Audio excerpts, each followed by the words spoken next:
Hi guys, it's morning over here, Saturday morning, and as you can see, I just woke up. So I have something interesting I just want to share with you guys briefly. I should have done this yesterday, but I slept off. So now, what I just want to talk about is about the fact that every human being, irrespective of what you think, everybody has a price. Like every human being has a price. And before I just, dive into that, there's a story I want you guys to hear. I came across this story yesterday. I think a lady was actually narrating the story. She wrote it. I think I saw it on Facebook. So I would go ahead to read the story. So you guys should just be patient with me because I'll try to be as fast as possible. So um, it goes like this. My best friend slept with a married man, and I was the one that connected her to him. Yes, I know how it sounds, but before you carry cutlass, let me explain. So this is the story in details. She said, "So there is this married man that was disturbing me like Lagos traffic, morning, afternoon, night. He no gree rest. Always calling, always texting, always just passing by your office. He said he loved me, said if I gave him a chance, he would spoil me silly with money, gifts, trips. You know that kind of sugar daddy talk that comes with deep voice and overflowing bank account. But I no send them. I already had my own man, my fiance, God sent. We were even planning our wedding. So I didn't want anybody to come and put sand inside my party jollof rice. I don't even know this man's real name. He introduced himself as the Dons. And truly, the man a real Don. You really know that level of money that people they use do ritual. This one just they spray him like water. No be say he get money, na money get him. Obviously, she's trying to explain how rich the man is.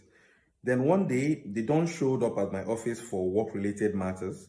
He was planning to build a factory, so he came to submit documents for land approval. As he entered, I remembered I had my wedding card inside my drawer, and out of courtesy, I handed him one. The man looked at the card and paused. Then he said, "Wow, congratulations, Amy. Your husband is one of the luckiest men alive." I smiled. "Why do you say that?" He looked me straight in the eyes and said, "Because you had the power to reject all my offers. Most women would have collected and still come to spend the weekend." Then he added, "If you had accepted even one of those gifts from the beginning, Amy, I would have slept with you." I just burst out laughing. That's according to her. Oga was speaking as if that won an achievement. I looked at him and said, "Even if I collected everything, I still wouldn't have slept with you. You know rich." He gave me the smirk, the kind that annoys somebody's destiny, and I could see it in his eyes that he felt defeated. I should have left it there, but my stubborn spirit decided to pepper him small. I said, "In fact, I have a friend who will collect everything from you and still not open her legs. You people think gifts can buy everybody." That was how he raised one eyebrow and dropped bomb. He said, "Let's play a game." He said, "Introduce me to her, tell her I love her and I just want to be friends." I said, "I know they play games with my best friend though." He replied, "Then warn her about me. Tell her I'm a player. I don't mind." So that's how I called my best friend Ola. "Ola baby," I said, "one of my big customers, they disturb me. He say make I link him to you, but he's a married man and a chronic player. Don't fall my hand. I just want to teach him a lesson." Ola laughed. "Haba, you know me now. I go collect all the money and block him straight, no shaking." That's the friend. So the story went on. That was all I needed to hear. I sent her number to the Dons. He didn't waste time. He called her that same day, gave his usual line, "Hi, I got your number from Amy. I really like you." Ola replied, "Sir, I don't do married men." The Dons said, "No, no, no, don't get it wrong. I just want to be your friend. No pressure." Ola said, "Okay, then no wahala." Ola called me immediately and gave me updates. I reminded her, no for my hand though. She said never. That's how they started talking. He found out when her birthday was. On the D-Day, he asked for her account number. She sent, and the next thing she saw was an alert of 5 million naira. Not 5,000, 5 million straight. All I called and started shouting, Ami, Jesus, Ami. I just laughed. Calm down. It's just small test money. She said, test, kwa. Who the test person with 5 million? Next day at her office, gift items started flying in, designer bags, Gucci gowns, perfume, shoes, one fine flower bouquet with a note that read, Happy Birthday, Sunshine. That birthday became her coronation. Even her office people started calling her First Lady. Whispers everywhere. This one no be ordinary man. I beg, hold am tight. Before we could say pepper soup, the Don bought her flight ticket to Lagos for a weekend getaway. Her first time flying.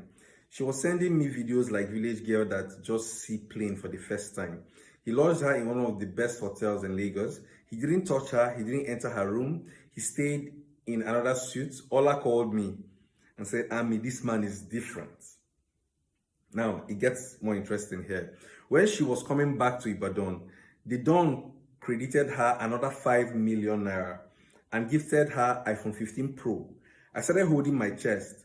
Ola came back glowing like glass cup. 1 week later, a brand new car was delivered to her office. No be small thing. That was when Ola started thinking, how can I repay this man? She said, thank you a million times, but felt it wasn't enough. So one day, the Dons told her he was in town briefly. Ola begged him to wait. She said she wanted to cook for him and appreciate him in person. She booked the hotel with her own money, cooked his favorite meal, then she gave him everything. Her body, her dignity, her loyalty. But guess who told me? Not Ola. It was the Dons. Man came to my office, looked me in the face and said, I don't chop your friend. Now she even pay for the hotel where I take Nakam. I don't block him already. I've already gotten what I wanted. I felt cold. Tears welled up in my eyes. The same friend I trusted, the same friend I swore she wouldn't fall my hand. I blamed myself. I shouldn't have played that stupid game. I shouldn't have tested loyalty with the devil. Because one thing I have learned is never play with the devil to prove a point. You will never win. And worst part, you might lose somebody you love in the process. As for my friend, don't ask me about her because she never got the courage to call me again, despite me reaching out to her countless times. Our relationship ended or becoming sour. Moral of the story, as a woman, the real power you have is the power to say no. The moment you say yes to something your spirit is not comfortable with, you've already started opening the door for the devil to step in. If you know you won't eat a food, don't go near the kitchen. Don't smell it. Don't touch the spoon. Don't even admire the aroma.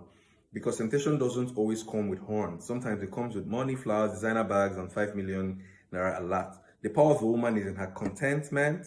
Know your worth. If you're not ready to handle the consequences, don't entertain what you can't cope with. And finally, never play games with the devil to prove a point. You might win the argument, but lose something precious in the process. If you want to learn how to write, man, okay, this is like the end. Yeah. So this is actually a very beautiful story. I don't know if it's real or she just came up with it, but regardless, this is actually what happens every day. So now, I'm not really concerned about the moral story because that's a whole lot of discussion another day. But what made me, read this out and what I wanted to talk about is the fact that I feel everybody has a price, right? Every human being has a price. You might just feel, no, I can't do this, I can't do that, I can't, look, there was something she said. If you're not going to eat the food, do not near the kitchen. Look, I feel everybody has a price. I know everybody has a price, but the wisest thing to do is for you not to stay in the conversation longer because you will find out your price. That's the truth. The best, the safest way is to avoid the conversation. Look, that 1 more second you decided to give ear to that conversation, you would find out your price. So it's safest to say, I know everybody has a price, but I don't know mine yet. And I do not want to know mine. Because look, brothers, sisters, if you stay longer in that conversation, trust me, you go know your price. And the funny thing that your price is cheap. If he, like, you won't even believe yourself, your price can be, So that's what I have to share. Thank you.